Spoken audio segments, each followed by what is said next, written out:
गौहर अली खान साहब, ये बताइएगा कि अब जब खान साहब को 28 तारीख को तलब किया गया है, उनको पेश करने का हुक्म दिया गया है जज साहब की जानिब से, तो अब पाकिस्तान तहरीक इंसाफ की स्ट्रेटजी क्या होगी? क्या खान साहब का कोई पुरतपाक इस्तकबाल किया जाएगा बाहर निकलने पर?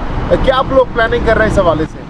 देखिए, इंशाल्लाह पार्टी फैसला करेगी। खान साहब की हर जगह पुरतकाब जो है ना इस्तकबाल होगा, लेकिन अगर ये सिर्फ उसको लेके आएंगे, अगर ये रात के अंधेरे में तो लेके नहीं आ सकते, कोर्ट प्रोसीडिंग लेके आएंगे।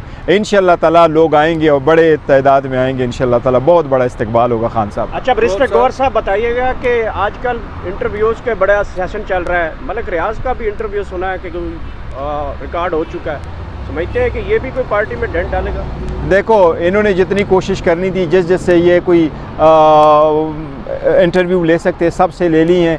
अगर उसने इंटरव्यू रिकॉर्ड करवाया और है तो लेट दैट कम। भाई, जहाँ तक मैं मलिक रियाज साहब को जानता हूँ, मेरा नहीं ख्याल मलिक रियाज साहब कभी कोई रेड लाइन क्रॉस नहीं करते। वो एक बिजनेसमैन आदमी है, सोबर आदमी। गौहर अली खान साहब, आपने कहा कि लोग निकलेंगे, पुरतपाक इस्तकबाल भी करेंगे, तो कैसे करेंगे? क्योंकि एक जानिब अब भी जो लोग हैं, पीटीआई के लोग रोपोश हैं, छुपे हुए हैं, जो कारकुनान हैं वो डरे हुए हैं, तो किस तरीके से खान साहब का आप लोग पुरतपाक इस्तकबाल करेंगे? सर, जितने भी ये लीडरशिप बेशक छुपी हुई है, वो अंडरग्राउंड है ज़रूर है, लेकिन आवाम और सपोर्टर और वोटर आप देखेंगे, इंटरनेशनल मीडिया कितने आएगी। इंशाल्लाह ताला 27 को उस पर बहस करेंगे, आप देखेंगे दुनिया उमड़ आई होगी। गौहर साहब, ये सवाल बहुत अहम जानना ज़रूरी है कि जो सिफर से दोबारा से अब जो ट्रायल शुरू किया जा रहा है, क्योंकि सब कुछ तो ऐसा लग रहा है कि 8 फरवरी को सामने रख कर किया जा रहा है, तो 8 फरवरी तक आइडियली क्या ट्रायल जो है वो कंक्लूड हो सकता है, कोई सज़ा या जो भी फैसला होगा, लेकिन 8 फरवरी तक कंक्लूड हो सकता है। देखिए, मुखालिफिन की कोशिश है कि जल्द से जल्द कंक्लूड करें। मुखालिफिन की कोशिश है कि जितना जल्दी हो सके कन्विक्शन हो, डिस्क्वालिफिकेशन हो, उसको पॉलिटिकल स्फीयर से निकाला जाए। लेकिन कानून के मुताबिक अभी प्रोसीड होना है। हाई कोर्ट के 2 जज साहिबान ने एक ऑर्डर किया है, उसके पैरामीटर्स पूरे करके आगे बढ़ना है, और ऐसा ही बढ़ना चाहिए। ये हर शहरी का एक हक़ है आईन और कानून के मुताबिक। इसी तरीके से चलेंगे। 28 गवाह है और 2 अक्यूज़्ड है, वो अपने क्रॉस एग्जामिनेशन करेंगे, अपने गवाह भी पेश करेंगे। मैं नहीं समझता कि ये किसी सूरत हो सकता है। बाकी भी केसेस इन कोर्टों में प्रोसीड कर रहे हैं। अगर आप इनको कंक्लूड करना चाहें इन अकॉर्डेंस विद लॉ, तो it will take quite a lot of time. अच्छा, गौहर अली खान साहब, अब जब खान साहब ने बाकायदा तौर पर 10 दिसंबर को पेशावर में जलसे के अहकामात जारी कर दिए हैं, दूसरी तरफ हम देख रहे हैं कि पंजाब में भी अली ज़फ़र साहब को टास्क सौंप दिया गया है, तो क्या आप कह सकते हैं कि आपको लग रहा है कि पीटीआई को अब लेवल प्लेइंग फील्ड की तरफ एक ट्रैक की जानिब जाया जा रहा है और मामला अब बेहतरी की जानिब जा रहे हैं? क्योंकि लास्ट हमने कंसेक्टिव 2 आप लोगों ने कन्वेंशंस किए हैं without any resistance, without any रोक टोक, तो क्या कहना चाहेंगे इस हवाले से? देखिए, अभी भी लेवल प्लेइंग फील्ड नहीं है, ये सिर्फ एक नारा है लेवल प्लेइंग फील्ड का। अभी भी रोक टोक है और अभी भी इजाज़त कहीं भी नहीं मिल रही। केपीके में 2 कन्वेंशन ज़रूर हुए हैं, वो हाई कोर्ट ने ऑर्डर कर लिए थे और बड़ा लिमिट करा लिया था, और उनके वेन्यू भी चेंज करने पड़े थे, इसलिए अभी इजाज़त तो नहीं मिल रही है। और इसी सिलसिले में हमने इलेक्शन कमीशन से रिक्वेस्ट की थी कि आप एक नोटिफिकेशन करें, उस नोटिफिकेशन को IG और सारे सेक्रेटरी, चीफ सेक्रेटरीज़ को डायरेक्ट करें कि आप इनको फैसिलिटेट करें, सारे पार्टीज़ को फैसिलिटेट करें। अगर अकॉर्डिंग्स विद लॉ वो आपको एप्लीकेशन दे देते हैं, आप परमिशन दें, लेकिन उनको परमिशन अगर मिल जाती है इंतज़ामिया की तरफ से, फिर उनको ना रोकें। अभी रोक टोक तो ज़रूर है, लेकिन हमारी कोशिश है, दोबारा दरख्वास्त देंगे हम, we are going to high court. Minar-e Pakistan पर नून लीग ने जो जलसा किया था, क्या उतने ही लोग आप पेशावर जलसे में इकट्ठे कर पाएंगे? इंशाल्लाह ताला उससे दुगना होंगे, प्रोवाइडेड की इजाज़त मिल जाती है, प्रोवाइडेड ये लोगों को रोक न ले, और इंशाल्लाह ताला लोगों को नहीं रोक सकेंगे। हम पेशावर हाई कोर्ट में ये दरख्वास्त देंगे कि अब फौरन जलसे की इजाज़त आईनी हक़ है, और इस आईनी हक़ को इन्फोर्स करना अदलिया की जिम्मेदारी है। जलसे में सिर्फ और सिर्फ पेशावर की शहरी होंगी या मुल्क भर से कारकुनान को? सिर्फ KPK के लोग होंगे पूरे कि हम सिर्फ KPK के लोग देखें और देख लेना लोग कितने तादाद में आते हैं। बैरिस्टर गौहर साहब, ये बिलावल भुट्टो जरदारी की जानिब से पाकिस्तान तहरीक इंसाफ को टिकटॉकर की जमात कहा गया है, क्या कौन सी जमात कहा गया? टिकटॉकर। हाँ, क्या टिकटॉक पे ही है पाकिस्तान तहरीक इंसाफ या ग्राउंड पे भी है, कोई बताएंगे? देखिए, शायद बिलावल टिकटॉक में बिज़ी है तो उसको ग्राउंड रियलिटी का अंदाज़ा ही नहीं है। जब वो नीचे देखेंगे, वो एक शेर है ना कि जब धुंध ख़त्म होगा तो फिर आपको पता चलेगा घोड़े पे सवार है कि गधे पे सवार है।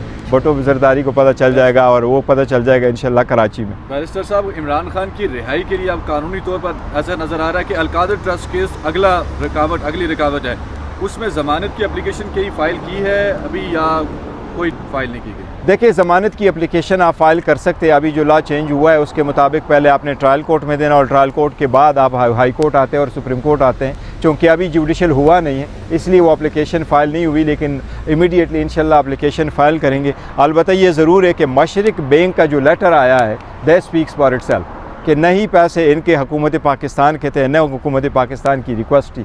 डेट जो है ना उनके केस जो है वो ऑलमोस्ट ख़त्म हो चुका है उसके साथ। गॉड साहब, टाइमिंग बहुत इंपॉर्टेंट है ऐसे वक्त में जब एक तरफ इमरान खान साहब पर अलकादी ट्रस्ट की तलवार लटक रही है, दूसरी तरफ ये स्टेटमेंट आना, तो क्या ये आपको टाइमिंग बहुत इंपॉर्टेंट नहीं लग रही इस मामले में?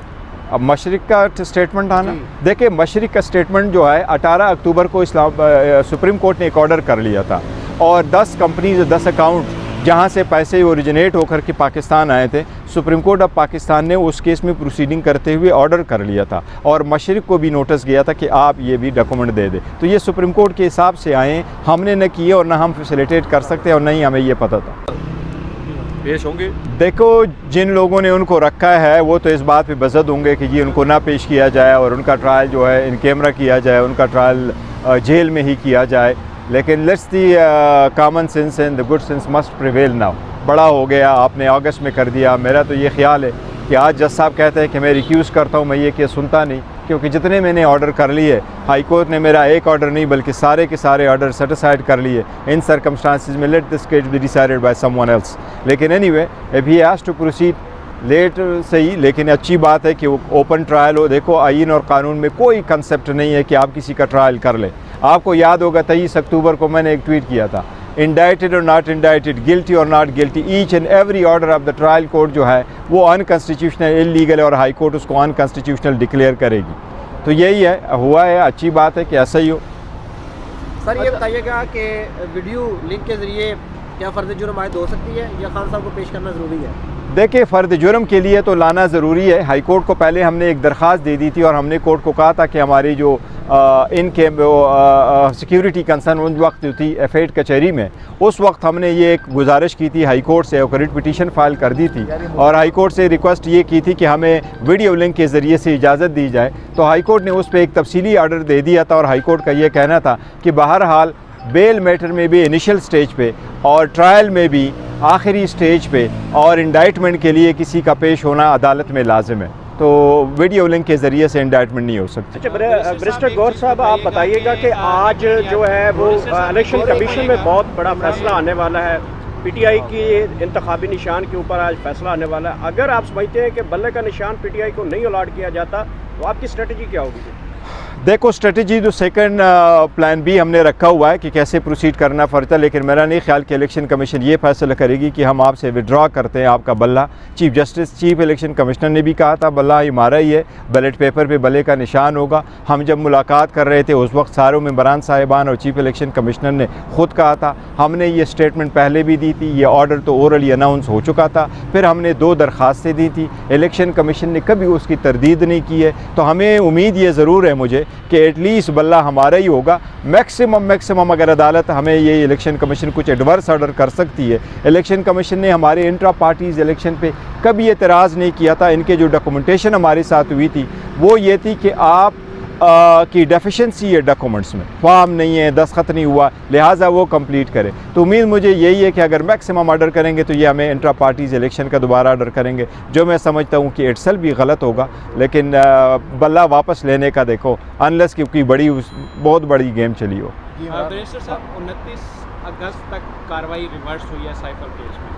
29 अगस्त को इमरान खान की दरख्वास्त ज़मानत भी नहीं दायर हुई थी और ये जो डॉक्यूमेंट रिसीविंग की थी, तो क्या ये जो ज़मानत का प्रोसेस है ये भी रिवर्स होगा और फिर जो हाई कोर्ट का ज़मानत का फैसला है या फर्द जुर्म की कार्रवाई, ये जितना भी है ज़रा इसको एलेबोरेट करिएगा, बड़ा टेक्निकल। देखिए, 29 अगस्त का जो की डेट है वो उसकी कोर्ट की पहली हियरिंग थी। उससे पहले उनकी जुडिशल दे दिया गया था, कोर्ट में प्रोड्यूस नहीं किया गया था, तो कोर्ट ने उसको टच नहीं किया था। बिकॉज क्वेश्चन ये था कि ट्रायल का जब आप प्रोड्यूस करें, आप जेल जाएँ, तो वो ऑर्डर किसने करने थे। अब हाई कोर्ट ने चूँकि कहा है वो प्रोसीडिंग्स जो है वो वाइड है, तो वाइड होने की प्रोसीडिंग की each and every order is now gone.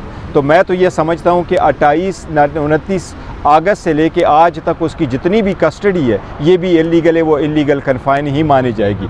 और जितनी इंडाइटमेंट है, इंडाइटमेंट भी ख़त्म है, विटनेसेस भी ख़त्म है, ऑर्डर्स भी ख़त्म है। हमने जो पहले ऑर्डर उनके सामने फ़ाइल किए थे ट्रायल कोर्ट के, वो सारे के सारे ख़त्म हैं। अलबत्ता बेल का मैटर जो है वो सुप्रीम कोर्ट के सामने है, वो कंटिन्यू करेगा। अच्छा,